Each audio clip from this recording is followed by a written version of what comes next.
nos amparar, nos conduzir, não é? Nos auxiliar, todos nós, espíritos encarnados e desencarnados, que hoje estamos aqui em busca desses esclarecimentos, em busca dessa melhora, desse crescimento como espíritos que somos. Mas, em especial, eu rogo aos nossos irmãos suicidas, né, que são aqueles companheiros com mais dificuldades, com mais dor, com mais sofrimento, então que nós possamos vibrar por eles. O nosso estudo de hoje, na verdade, ele começa lá no finalzinho do capítulo 9. Eu acho que é o item 51, se eu não estiver enganado, também do Evangelho de Lucas, que é a parábola, ela é do capítulo 10, né, do Evangelho de Lucas. Quando Jesus ele estava ciente daquilo que se aproximava, né, do momento muito importante e crucial que se aproximava para ele, que estava chegando a hora da sua crucificação, ele reúne os seus discípulos e pede para que todos se preparem, porque era chegada a hora da celebração da Páscoa e ele tinha que ir para Jerusalém, né? Ele precisava ir em peregrinação para Jerusalém. Em Jerusalém, à época de Jesus, àquela época, haviam 3 festas que eram muito importantes para os judeus, que era a Páscoa, era Pentecoste e era uma festa chamada Tendas, que com o passar do tempo, né, com a manipulação do homem, e o catolicismo transformou em festa de Ramos, que a gente conhece até hoje, né? Mas na época de Jesus se chamava Tendas, festa de Tendas. Então essas 3 festas eram as festas mais importantes para os judeus, né? Então, e como um bom judeu, como ele poderia deixar de ir, né, em peregrinação? Todo e qualquer judeu ia em peregrinação para Jerusalém, para ir para a festa da Páscoa. Conta a história, né, diz a história, que isso está registrado, que eles acreditavam que Deus morava no Monte Sião. Deus morava no Monte Sião. Por isso, eles fizeram o Templo de Jerusalém exatamente sobre o Monte Sião. Ali era a casa de Deus. Então, como não ir, né? Como não ir na casa de Deus? Quem não quer visitar Deus, né? Todos nós queremos, né? Quem dera se a gente também tivesse um monte aí que Deus estava morando lá, a gente também iria querer ir, né? E àquela época vivia em Jerusalém mais ou menos uns 100 mil habitantes que viviam lá, moravam em Jerusalém. Mas nessas épocas da festa, a migração para Jerusalém era tal que chegava em torno, mais ou menos, de 1 milhão de pessoas lá em Jerusalém, nas festas de Jerusalém. E nesse 1 milhão havia todo tipo de pessoas, né? Pessoas boas, pessoas más, trabalhadores, e assim vai. E todos iam para lá para fazerem as suas oferendas no templo, né? Porque isso era algo para eles, naquela época, muito importante, fazerem a oferenda deles para Deus, para conseguir aquilo que eles queriam ou para agradecer. Então, eles iam em peregrinação para Jerusalém para fazerem as suas oferendas lá no templo. E entre esses trabalhadores estavam os sacerdotes, os levitas e tantos outros que iam para trabalharem no templo. Então, voltando para a conversa de Jesus lá com os seus discípulos, quando Jesus começou a falar com os discípulos sobre essa viagem que ele precisava empreender até Jerusalém, todos entenderam e, claro, eles também iam, todos iam. Eu acho que na época os judeus em massa que viviam longe iam para Jerusalém porque era algo que era sagrado, que era muito importante para eles. Então, para eles estava tudo bem. Mas quando Jesus fala que eles precisavam ir pela Samaria, eles ficaram espantados e muito apreensivos. E por que eles ficaram preocupados, espantados, quando Jesus fala que eles iriam para Jerusalém pela Samaria? Primeiro, era a distância. A distância, Jesus, quando houve essa reunião de Jesus com seus discípulos, eles estavam em Cafarnaum, na Galileia, né? Na cidade de Cafarnaum, na Galileia. Simão Pedro morava lá. E Jesus estava hospedado justamente na casa de Simão Pedro. E aí, Cafarnaum, a distância de Cafarnaum até Jerusalém era de 144 quilômetros. É muito distante. E isso era feito caminhando. Essa distância era feita andando, porque na época, para qualquer lugar que se fosse, se andava, não tinha como. A gente lembra de Paulo, né, que ele, quando ele fez o trabalho dele na divulgação do Evangelho de Jesus, ele caminhou a vida dele toda, né? Ele só parava para trabalhar, para poder fazer as suas pregações e poder trabalhar para se alimentar, mas tudo era feito andando. Mas indo pela Samaria, essa distância ela aumentava muito. Por quê? Porque o caminho era um caminho muito mais difícil, era um caminho montanhoso, cheio de altos e baixos, e sem falar que eles ainda tinham que passar pelo deserto da Judéia, que era um deserto semiárido. Então, esse já era um dos motivos, né? Dificultou a caminhada deles. 144 quilômetros aumentou. Lá na história não fala qual é a quilometragem de Cafarnaum para Jerusalém pela Samaria, mas imagina, né? Indo normal, beirando o rio, pela planície, era 144 quilômetros, imagine indo pela parte mais difícil. E segundo, eles eram inimigos.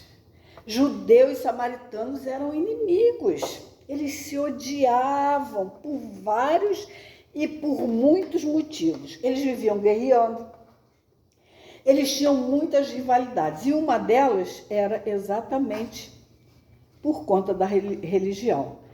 A gente não falou que para os judeus, Deus morava no Monte Sião. Por isso, o Templo de Jerusalém ficava, né? Não sei se ainda existe alguma diferença isso. É mais que fica lá, que quebra, mas fica lá algum pedacinho, né? Não sei se... Peraí, gente, eu vou tirar a capa aqui, porque a minha capa, ela dobra, e aí não fica aqui no suporte, peraí.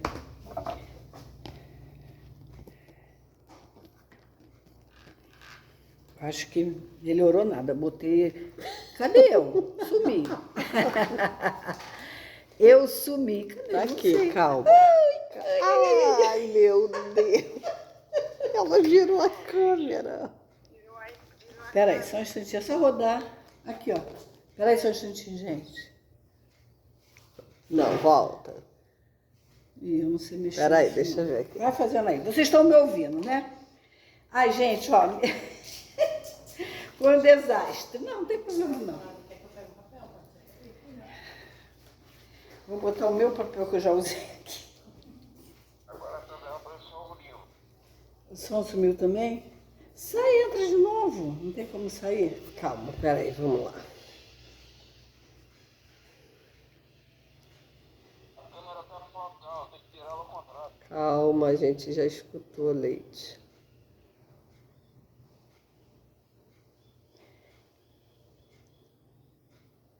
A gente vai sair e retomar, gente. É o mais fácil de se fazer. Onde que tá? Aqui no administrativo. Então, que você acabou de estudar. Ainda tá, ainda. Você não saiu, não. Ai, gente, desculpa, né? Prossegue aí, Isso não é, gente. A gente vai isso passando. não é momento para isso, né? Mas. Ai, ai. Acontece que você queria falar das ruínas. É isso, ruínas. Era isso que eu queria falar, das ruínas. Tá difícil. Eu não sei como voltar Deixa eu tentar, aqui. querida. Calma aí. Voltar Vai, aqui, vai, mas vamos lá. Vai prosseguindo. Calma aí. Né? Então, mas assim, e aí, para os judeus, Deus morava no Monte Sião. E para os samaritanos, Deus morava no Monte Gerazim, lá na Samaria. Então, eles eram inimigos até por conta de religião, né? Deus era judeu, Deus, apesar que todos eles eram da mesma origem, da mesma tribo. Aqui, passando o tempo, foi tendo essas separações, mas todos eram da mesma origem. E quando eles se separaram, um Deus morava no Monte Sião, para outro Deus morava no Monte da Samaria. E aí,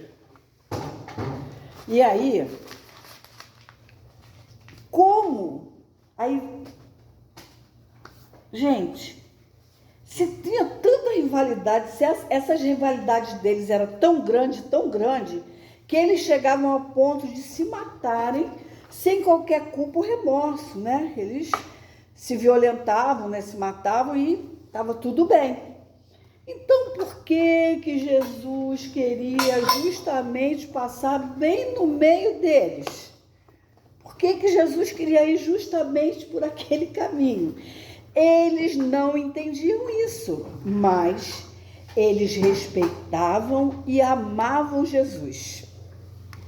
Então, o que eles podiam fazer? Era Jesus, né?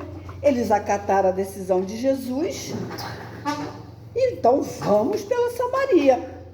João Evangelista, que era um pouco mais assim eloquente, era mais despojado, um pouco mais saidinho, ele fala assim para Jesus: mestre, não se preocupe, nós vamos na frente para acertar tudo em relação à nossa hospedagem. Vamos deixar tudo preparado para a sua chegada, né, na Samaria. E foram na frente. Mas quando eles chegaram lá, ninguém, nenhumzinho samaritano sequer quis hospedar o grupo de Jesus. Ninguém. Gente, afinal, eles eram o quê? Judeus. E eles estavam indo em peregrinação para Jerusalém. Para onde? Para o Monte Sião, né? Que era um dos grandes motivos das contendas deles. Ou seja, eles eram os inimigos. Na época de Jesus, naquela época lá atrás, havia uma lei de hospitalidade. E essa lei era uma lei sagrada, que era assim: todo peregrino, todos aqueles que estavam em peregrinação, eles tinham o direito de ser hospedados com todos aqueles cuidados, né, com todo o tratamento, com toda a atenção que os moradores podiam oferecer, dentro das condições dos moradores. Então, todos aqueles que moravam no trajeto, né, do caminho lá que ia lá para onde eles estavam indo, ou no local onde haveria, né, a festa, ou ao derredor do local, eles hospedavam os peregrinos. E essa lei ela foi criada por conta da distância que havia, né, nessas peregrinações, e porque essa distância era feita tudo caminhando, andando, era feita a pé, né, como a gente fala, né? Então essa era uma lei divina de hospitalidade. E essa lei ela era tão importante para o povo do Oriente que eles consideravam elas como um código moral. Era um código moral. Era uma honra receber os peregrinos e deixar na sua casa. Era algo muito importante isso para eles. Mas também havia uma tradição que falava assim, ó: quando uma pessoa violava essa lei, Aquele que foi recusado, né? Ou seja, eu estou lá precisando de um lugar para ficar, mas me dizem não, como falaram para Jesus e para o grupo dele. Eu podia clamar a Deus pedindo que um fogo descesse do céu e consumisse aquele que me negou uma hospedagem, a ele e a toda a sua família, porque ele ia morrer todo queimado. Gente, na verdade, isso era uma praga, né? Isso não é isso é uma praga, mas reza a lenda que acontecia mesmo, né? Dizem que acontecia mesmo.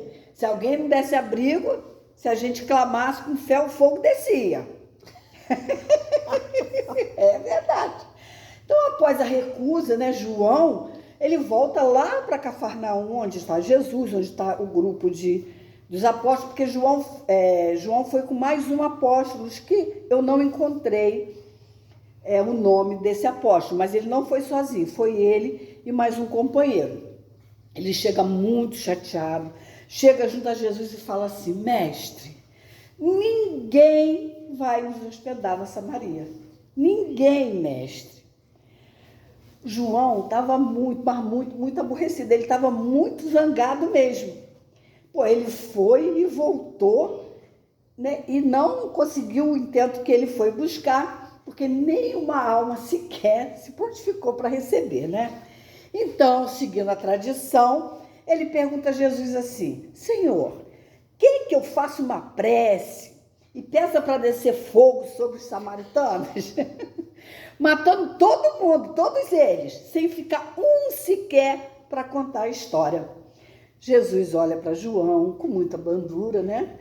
Com muito amor, mas firme. Ele fala para João assim: João, o Filho do Homem não veio para destruir, ele veio para salvar. E após essa resposta de Jesus, todos, né, se acalmam, né? Vão fazer o quê, né? Pegaram seus farnéis e seguiram com Jesus, fazendo todo aquele caminho, passando pela Samaria.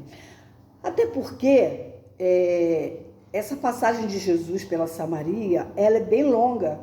Ela vai do capítulo 10 até, eu acho, o capítulo 25 do Evangelho de Lucas, e conta várias passagens lindas, né?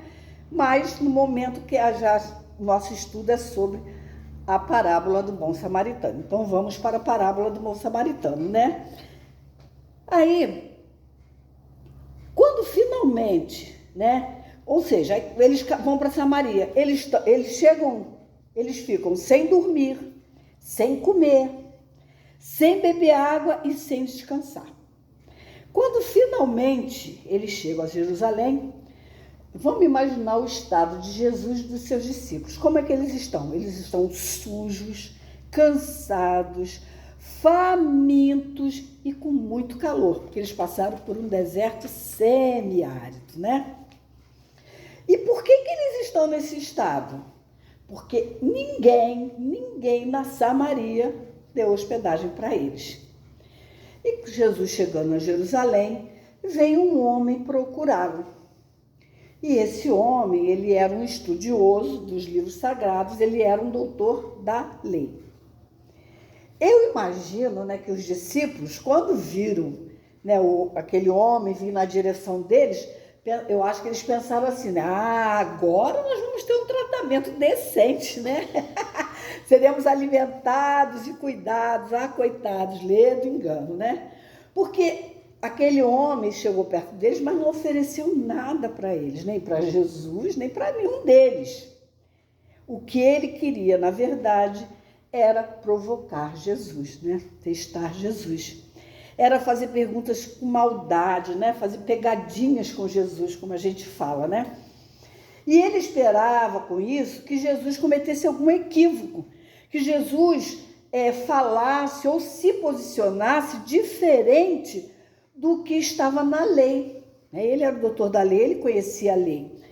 E assim, ele e aqueles que os mandaram poderiam denunciar Jesus, né? Porque esse era o intento, né? Jesus incomodava, Jesus era uma pedra no sapato, porque essa ida dele até Jerusalém já era o finalzinho, né? Já estava já chegando a sua crucificação. Então, Jesus incomodou eles demais, né? Aí e quando ele faz aquela pergunta, né, que ela falou pra gente aqui, a Jesus, né? A gente sabe que a sua pergunta está cheia de segundas intenções, cheia de maldade. Mas ele pergunta a Jesus: Mestre, que tenho que fazer para herdar a vida eterna? E a gente não pode esquecer que ele está fazendo uma pergunta cheia de maldade a um homem que está cansado, que está com fome, que está sedento e que está sujo. Vamos dar uma modernizada nessa pergunta dele, né? Ele está perguntando a Jesus assim, ó: Mestre, o que todos nós, né? Todos nós temos que fazer para que Deus nos considere justos, para que Deus nos veja como homens de bem? E aí Jesus não responde a pergunta dele, né? Não fala, você tem que fazer isso, não, ele não responde. O que ele faz? Ele devolve a pergunta com outra pergunta, só que ele não faz uma só, ele faz logo duas, né? Ele pergunta assim para ele: o que está escrito na lei? O que está escrito na lei está escrito, é aquilo ali, não tem, né, o que falar. E como você a lê? Né? Como você interpreta? Porque a gente sabe, ao longo aí de todas as nossas existências, como nós interpretamos as escrituras de Deus, a Bíblia, vamos falar assim, o que está escrito, e fizemos tantas coisas ruins em nome, né? Em nome de Deus, em nome de Jesus, como a gente sabe, as guerras santas e tantas outras, né? Em nome do quê? Da nossa interpretação daquilo que está escrito. Então Jesus pergunta isso para ele: o que está escrito lá e como é que você interpreta, como é que você entende? E aí o doutor da lei, que conhece a lei, o que ele faz? Ele cita para Jesus dois grandes textos do Pentateuco mosaico, né? Do Pentateuco de Moisés. Uma está em Deuteronômio, a palavra é difícil, que está no capítulo 6, no versículo 4, que ele fala assim, ó: amarás o Senhor teu Deus de todo o seu coração, de toda a sua alma e com todas as suas forças. E o outro está em Levítico, também, que é o capítulo 19, versículo 8, que ele fala assim: amará o teu próximo como a ti mesmo. E após essa resposta, Jesus diz para ele: respondeste muito bem, tá ótimo, agora vai e faz isso, né? E viverás, né? Faz isso e viverás.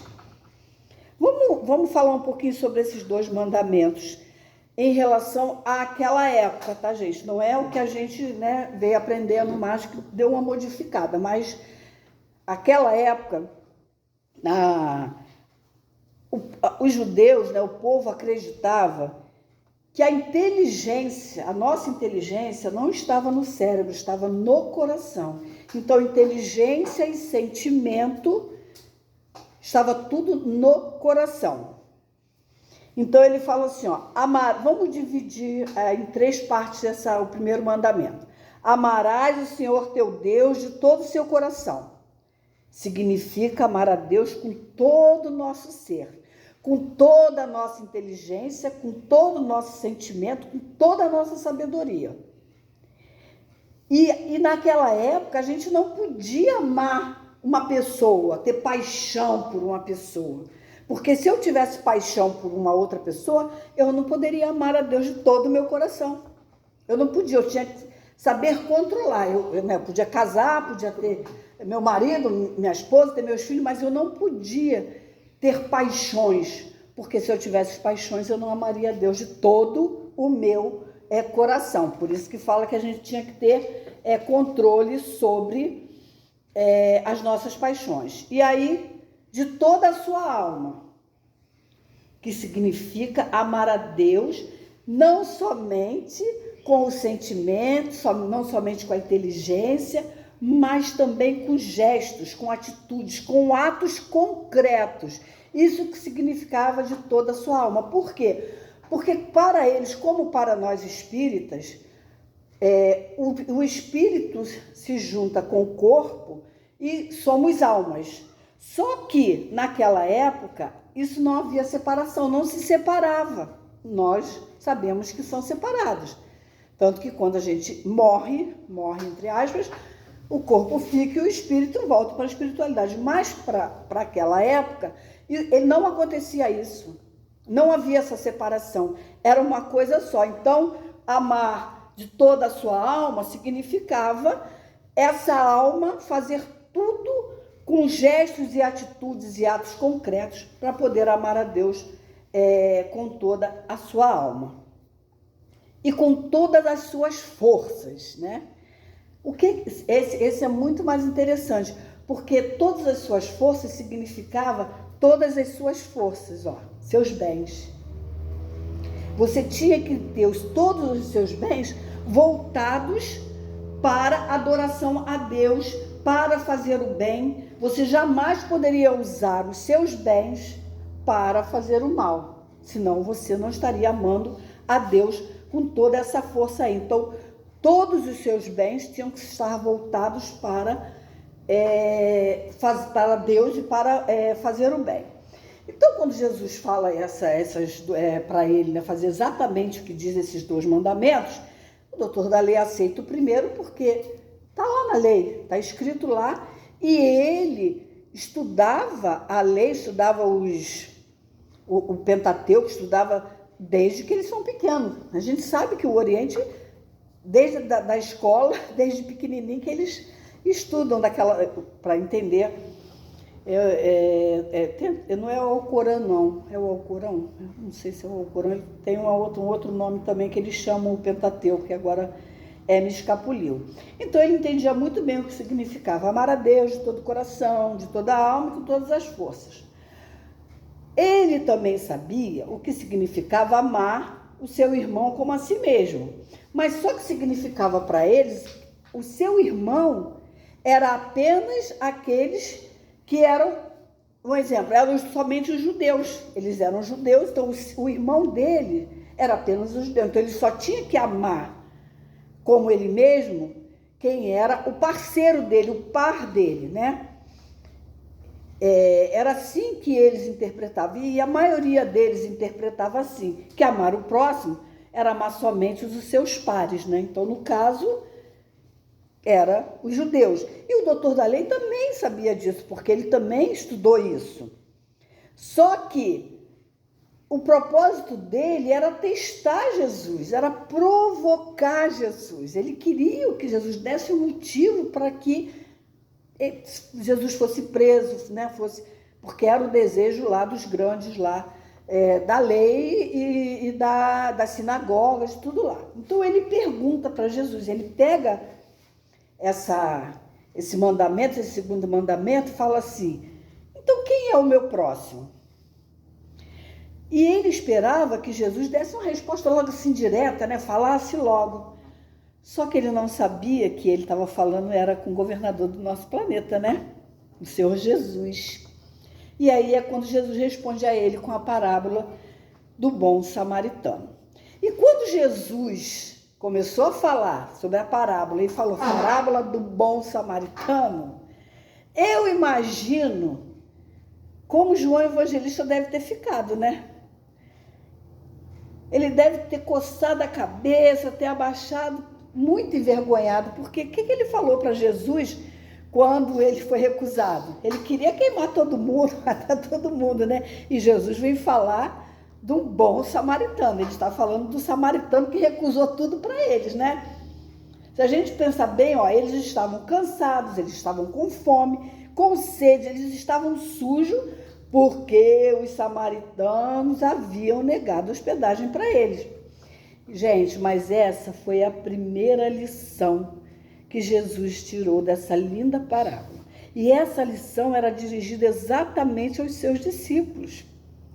Jesus estava dizendo para eles e para nós que a gente não pode generalizar. Que quando a gente tem uma experiência ruim, isso não significa que todo mundo vai ter essa mesma experiência.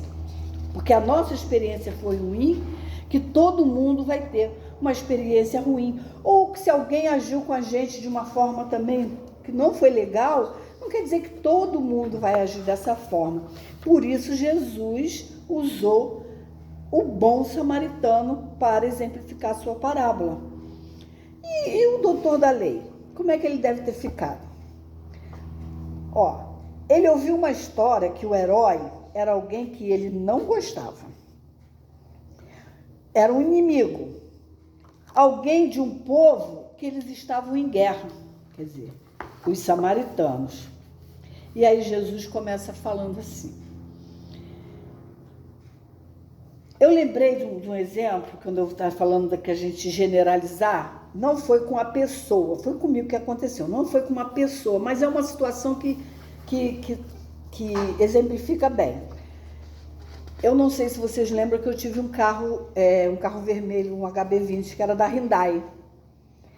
E eu comprei esse carro zero, mas eu só tive problema com esse carro, só tive problema.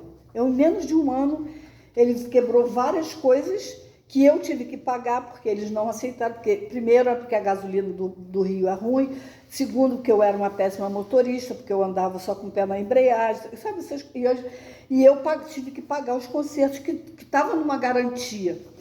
Gente, eu fiquei tão aborrecida com eles, com o carro, que qualquer um que chegasse perto de mim falasse... A Luciana deve lembrar que a irmã da Simone falava que eles tinham também um carro da Hyundai, elas tinham. Eu só falava mal dos carros da Hyundai. Então, assim, eu generalizei. Aconteceu comigo um carro, que eu comprei um carro, mas eu generalizei. E eu falava, se quem vier perguntar sobre carro da Hyundai, eu vou falar mal, é uma porcaria, é isso. Por quê? Porque eu tive uma experiência ruim, mas não quer dizer que todo mundo que compra carro lá, tem uma experiência ruim. Então, eu generalizei. E é isso que Jesus está falando, que a gente não pode generalizar. Né? A minha experiência ruim não foi ruim para Simone. Ela gostava do carro dela, que também era da Hyundai. Então, Jesus está trazendo esse exemplo para ele. E aí, Jesus começa a contar a parábola. Descia um homem de Jerusalém para Jericó, que caiu nas mãos de salteadores, que o roubaram, espancaram, deixando quase morto. Então, Jesus está dizendo para a gente que um homem estava caído no chão, que ele estava nu, inconsciente, desfigurado e que não tinha como ser identificado. Então, se ele não podia ser identificado, quem era aquele homem? Era um judeu? Era um samaritano? Era um romano? Era um grego? Ninguém sabe. Jesus não identificou ele apenas disse, descia um homem de Jerusalém. Mas quem era esse homem? Ninguém sabe. E aí Jesus continua, descia um sacerdote. Eu vou falar rapidinho sobre o sacerdote, porque meu tempo também está curto. O sacerdote, por isso que eu falei lá dos trabalhadores, eu me referi ao sacerdote, ao levita, porque eles são peças importantes. E dos bons e dos maus, porque houve os ladrões, né, que roubaram eles, e das pessoas boas. Eles participavam, os sacerdotes participavam de um ofício que era feito em Jerusalém 2 vezes no ano. Era um ofício de purificação. Meus papéis ainda tudo agarrados, sabe? Era um ofício de purificação. Esse ofício, antes deles irem para Jerusalém, caminharem lá não sei quantos quilômetros para ir para Jerusalém, eles tinham que ficar 7 dias em jejum, tinham que tomar banhos rituais, não era só tomar banho não, eram banhos com ritos. E também a lavar, quando eles tinham que lavar as mãos, fazendo orações, lavavam as mãos fazendo orações. Isso era para que eles pudessem se purificar. E para que aí depois eles iam para Jerusalém participar desse rito lá, que também na história não fala o que acontecia nesse rito, mas eles ficavam purificados. Mas para que eles pudessem permanecer purificados, eles não podiam tocar em nenhuma mulher que estivesse lá nos seus dias. Eles não podiam tocar. Eles não podiam tocar em ninguém morto, seja gente ou bicho. Porque se eles tocassem, eles ficariam impuros de novo e teriam que fazer todo aquele processo de novo. E se eles ficassem impuros, eles não poderiam participar do trabalho dos sacrifícios no templo de Jerusalém. E se eles não trabalhassem lá, se eles não participassem, eles não receberiam o salário deles, porque o salário deles na época não era dinheiro. O sacrifício no templo não era o sacrifício do animal. Claro que eles tinham que sacrificar o animal, mas eles recolhiam o sangue do animal. O que importava para eles fazerem a oferenda dele era o sangue. Então, aqueles animais, os grãos que eram ofertados de tudo, era ofertado animal, era ofertado grão, era ofertado alimento, aquilo ali é que era o pagamento deles. Então, se eles não tivessem puros, eles não poderiam trabalhar. Se eles não trabalhassem, eles não recebiam. Como é que eles iam alimentar as famílias deles? Não tinha como alimentar, porque eles não ganhariam o salário. Então, eles tinham que permanecer impuros, não podiam tocar em defunto e nem tocar em mulheres que estavam em seus dias. Gente, mas apesar da gente saber disso, a gente espera, né, que um sacerdote, que é um homem religioso, um conhecedor da lei, ele cumpra essa lei, né? Só que a gente também para pensar assim, ele não tinha como saber quem era o homem que estava lá, se o homem estava vivo ou se estava morto. Se ele era seu próximo, que era judeu ou que não era judeu, né? Porque, na verdade, ele estava preocupado com quem? Com ele mesmo. Ele estava preocupado, era com ele mesmo. Ele não estava preocupado com o outro, né? E aí, o que ele faz? Ele decide não parar e segue em frente. Tem uma palestra de Haroldo que ele faz um comentário sobre Martin Luther King, que ele fala que o Martin Luther King, em um dos seus discursos, ele comenta essa parábola, e que ele fala exatamente isso, sabe? Ele fala assim, ó, o sacerdote estava muito preocupado com ele mesmo, e não com o homem caído. Ele não estava pensando no outro. Tem uma história de um médico, que também as pessoas contam, que diz que dizem que foi lá em Belo Horizonte, né, no pronto-socorro de Belo Horizonte, que o médico estava dormindo e veio um enfermeiro e fala para o médico assim, doutor, vamos lá, chegou um rapaz no acidente, ele está muito mal, vamos atender. Aí o médico falou assim, já eu vou, tá bom, só que o que acontece? Ele continua dormindo. E aí, daqui a pouco volta de novo o enfermeiro, fala, doutor, ele está muito mal, vamos lá. Ele fala, já vou, e não vai. Na terceira vez, o enfermeiro vai, pede, diz que ele já está muito mal e ele vai. Só que quando ele chega lá, o rapaz já está morto. E o rapaz é o filho dele. Então, assim, ele não estava, né? Ele estava fazendo o trabalho dele, mas não estava dando muita importância. Só que doeu aonde? Aonde mais doeu foi nele. Né? Houve uma indiferença pelo outro. Então é esse cuidado que a gente tem que ter, né? Não importa se é nosso parente, se não é nosso parente. É nosso irmão em família espiritual, mas dizem que isso é verdade. Eu também não posso comprovar, tá, gente? Eu estou contando uma história que eu já ouvi, né? E aí descia o levita, que era ajudante do sacerdote, que passava pela mesma situação que o sacerdote. Só que ele olhou e viu que o chefe dele não parou. Então, também não vou parar. E ele também segue em frente. E Jesus continua. Passava um samaritano que ia de viagem, mas ia para onde? Ele descia ou ele subia? Porque Jesus também não fala. Da mesma forma que ele deixa o homem incógnito, aquele lá que precisava de socorro, ele também não diz de onde esse samaritano vem ou para onde ele vai. Ele só fala assim, descia um samaritano. Ou melhor, passava um samaritano. Para onde ele ia em viagem, para onde ele ia, para onde ele vinha, a gente não sabe. Quando ele viu o homem, foi movido de íntima compaixão. Mas quem foi que despertou compaixão no coração do samaritano? Quem despertou a compaixão no coração do samaritano? Foi Deus que despertou. A compaixão divina invadiu o coração do samaritano. E o que isso quer dizer? Quer dizer, amar a Deus de todo o seu coração. Deus despertou a compaixão no coração do samaritano. E ele viu o homem caído e quis ajudá-lo. Então, é a primeira parcela lá do mandamento. Amar a Deus de todo o coração. Aí, movido dessa compaixão que foi despertada por Deus, o samaritano entra em sintonia com Deus e faz tudo o que é necessário para ajudar o samaritano.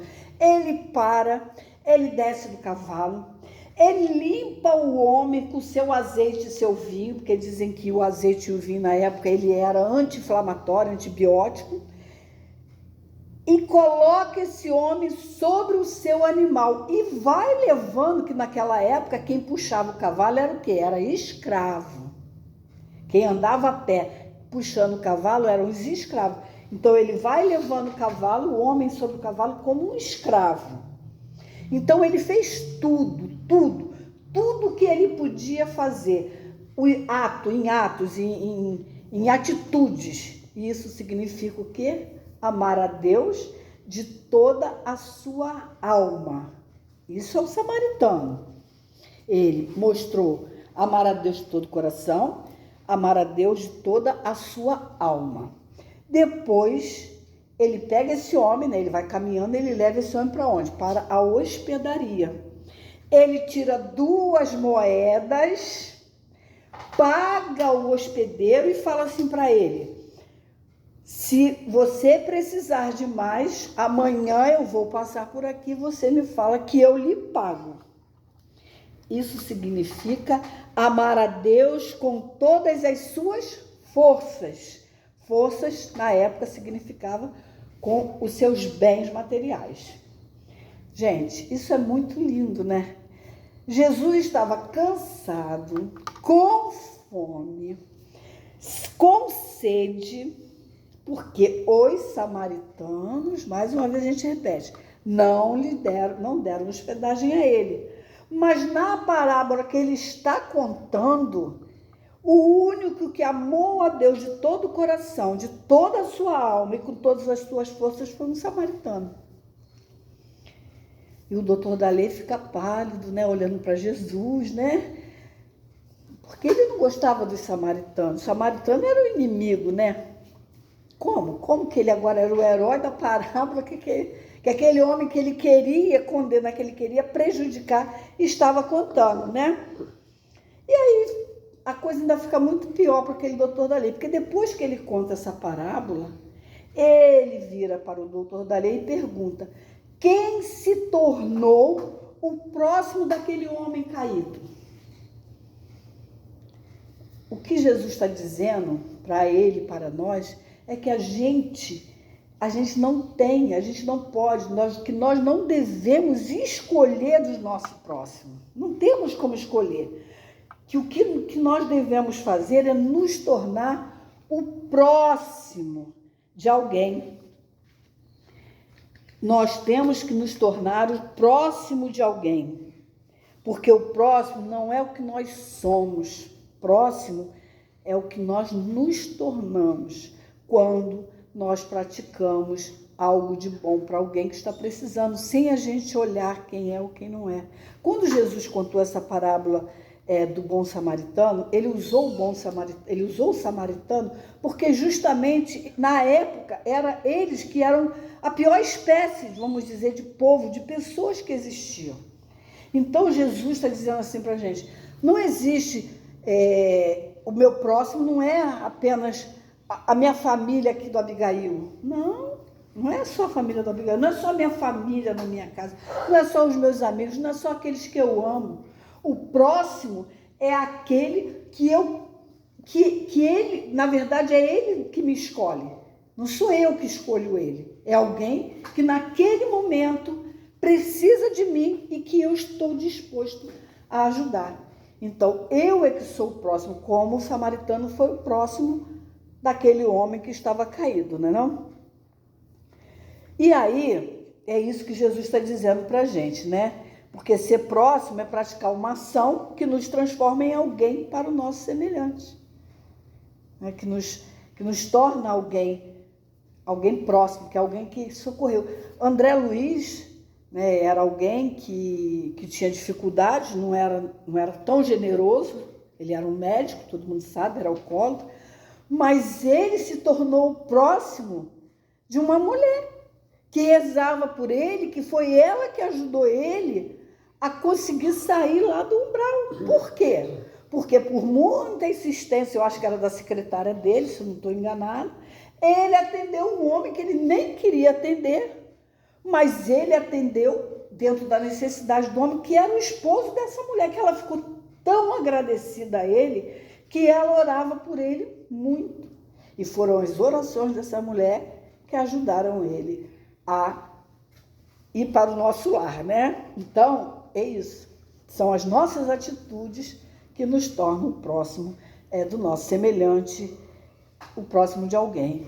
E o doutor da lei responde a Jesus, o que usou de misericórdia para com ele, né? Aquele que usou de misericórdia, né? Que ajudou, que socorreu, que auxiliou, que amparou. Esse era o próximo do homem caído. E Jesus responde para ele, vai e faz o mesmo, né? Ele compreendeu a lição de Jesus. E a gente, será que a gente compreendeu a lição de Jesus? Porque Jesus está dizendo para a gente, como eu falei, que a gente não pode generalizar, né? Porque, gente, sempre, em todo e qualquer lugar, em qualquer tempo, sempre haverá alguém sendo próximo de outro alguém. Sempre haverá um bom samaritano. Porque, gente, o bem sempre sustentou e sempre irá sustentar o mundo. Tem uma história de Chico, é rapidinho, já tá, falta 2 minutinhos, de um centro espírita, eu acho que era lá em Uberaba, agora eu não sei direito, né? Porque eu sou ruim para guardar nome, gente, olha, eu sou péssima. Que Chico estava trabalhando lá no centro, mas ele estava lá para dentro, e na porta do centro estava o grupo dele lá esperando ele, né? Igual, lembra do Altivo, que tinha as Altivetes? Aí também lá o povo do Chico, né? E aí vem um senhor com umas 3 crianças. Chega perto daquele grupo e fala assim, fala assim, pede dinheiro ao grupo que está na porta do centro espírita. E aí aquelas pessoas que estavam ali ficaram indignadas. Como que era de noite, já era noite, frio, porque acho que é Minas, né? Lá é frio pra caramba. Como que o senhor vai pra rua pedir dinheiro, não usando essas crianças, querendo, né? Deram lição de moral no moço, ninguém deu dinheiro, e o homem, coitado, cabisbaixo, foi embora com as crianças. Aí Chico vem. Aí um deles fala assim, Chico, acabamos aqui de evangelizar aqui um homem aqui, usamos o André Luiz, doutor José de Menezes. Olha, Chico, uma noite fria dessa, e ele com 3 crianças. Aí Chico bota a mão na cabeça e fala, gente, pelo amor de Deus, o que vocês fizeram? Esse homem é um herói. A esposa dele abandonou ele com essas crianças, e ele também podia ter abandonado os filhos, e no entanto ele abraçou esses filhos e ele pede ajuda, porque ele tem que cuidar das crianças, tem dificuldade para trabalhar, e vocês falam assim, corre atrás dele, vai pegar dinheiro, vamos dar dinheiro para ele. E todo mundo se envergonhou, né? Porque realmente, né, às vezes acontece com a gente está na rua, está no trânsito, está no sinal, vem alguém e pede, muitas vezes a gente julga, a gente fala, isso é para beber, é para usar droga. Gente, não temos que julgar. A gente tem que ajudar, porque pedir já é algo muito difícil. Então, se alguém pede, claro, se a gente não tiver, não tem como, né? Mas se a gente tiver, vamos fazer a nossa parte, porque o que ele vai fazer com aquilo que você está dando a ele, é com ele. Já deixou de ser com você. Você fez a sua parte. Dali para frente é com ele e com Deus. Obrigada a vocês pela paciência. pelo carinho. Uma boa tarde a todos.